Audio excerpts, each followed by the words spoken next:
ప్రకాష్ రాజ్ గారు గానీ, రమ్య గారు గానీ, రమ్యకృష్ణన్ మ్యామ్ గానీ they are very nice people first of all. And Brahmanandam గారు ఎట్లా అంటే హీస్ ఫనీ డూడ్. పక్కన కూర్చుని అందరి మీద జోకులు ఇస్తారు ఆయన. He can crack a joke dude. Like they are all colleagues right.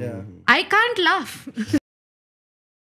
What was the Rangamartanda film set like? As it's a serious drama, does that mood also get carried in the set? I love the question. Thank you so much. Yeah, Vishal, though lovely it's not question. directed at me, but so to first పాయింట్ని చెప్పడానికి how was it working with them అంటే it was genuinely something else because అది నా second cinema.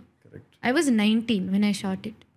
అయితే ఇట్లా వంశీ గారు phone చేసి cinema చెయ్యి అంటే సరే సార్ చేస్తానని చెప్పి సెట్కి వెళ్తే నాకు బ్రహ్మానందం గారు చిన్నప్పటి నుంచి తెలుసు. ఆయన్ని తాత అని పిలుస్తాను నేను. But this is the first time I'm sharing the screen with him. So ఆయనతో I was very comfortable. But then again it's different కదా, పక్కన కూర్చొని యాక్ట్ చేయడం వేరే కదా. సో ప్రకాష్ రాజ్ గారు కానీ, రమ్య గారు కానీ, రమ్యకృష్ణన్ మ్యామ్ కానీ they are very nice people first of all. They don't ఇట్లా సెట్లో నిన్ను తక్కువగా చూడడము లేదా నీకు ఇట్లా అమ్మో వాళ్ళతో మాట్లాడలేము అన్న స్పేస్లో వాళ్ళు ఉండరు.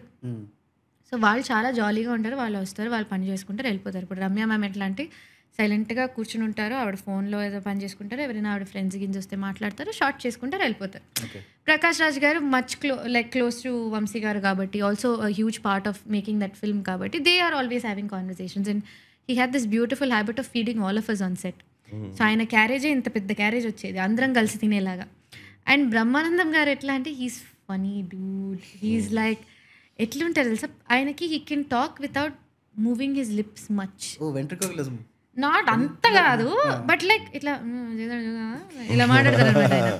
అయితే ఎట్లా అంటే పక్కన కూర్చుని అందరి మీద జోకులు ఇస్తారు ఆయన. He can crack a joke dude. Like they are all colleagues right. I can't laugh. So you understand my problem. You control your laugh. So he will sit next to me and he will be cracking jokes about Vamsi garu, Prakash Raj garu, Ramya garu, and they'll be laughing and I'm just like నేనేం వినలేదు, నాకేం తెలియదు, నేను ఎందుకు నవ్వుతా ఇప్పుడు ఆ స్పేస్లో ఉంటుంది ఆయనతో. కాకపోతే నిజం చెప్పాలంటే నన్ను చాలా భయపెట్టారు కృష్ణవంశీ గారు షూటింగ్కి వెళ్తే. ఇట్లా ఆయన అట్లా, ఆయన ఇట్లా, ఈ so strict, other people in the industry. అసలు ఆయన సినిమాలో యాక్ట్ చేయడానికంటే మోస్ట్ డిఫికల్ట్ థింగ్ ఇంకేం ఉండదు. పిండేస్తారు, అది చేస్తారు, ఉతికేస్తారు అంటే నేను ఇట్లా వెళ్ళా సెట్కి, ఏంటరా ఇంత బిల్డప్ ఇస్తున్నారు అని. అసలు నువ్వు వాళ్ళ ముగ్గురు మధ్యలో నిలబడి నువ్వు అసలు యాక్ట్ చేయగలుగుతావా ఇట్లా అంతా. నాకు చేయొచ్చుగా, ఇందులో ఏముందని ఫీల్ అయ్యాను బికాస్ మచ్ యంగర్. మేబీ ఇప్పుడు అయి ఉంటే నాకు అవన్నీ నా మైండ్లో వచ్చేవేమో. అప్పుడు వచ్చిన cinema much more confident right, because you have the teenage rage in you which is like నేను ఏమన్నా చేయగలుగుతా అన్న స్పేస్లో. సో వెళ్తే ఇట్లా ఇట్లా అనేసి but they all took such good care of me. వీళ్ళు ఇంత భయపడితే కృష్ణవంశీ గారు వచ్చి ఉడియవ కృష్ణ అనేవాడు ర్యాండమ్గా, సార్ మీరు చాలా స్ట్రిక్ట్ అన్నారు, మీరేంటి ఇట్లా ఇట్లా ఫ్రెండ్లీగా మాట్లాడుతున్నారంటే he is friendly like that. అంటే I'm still in touch with him. The just buildup అంతే. But it was so cool.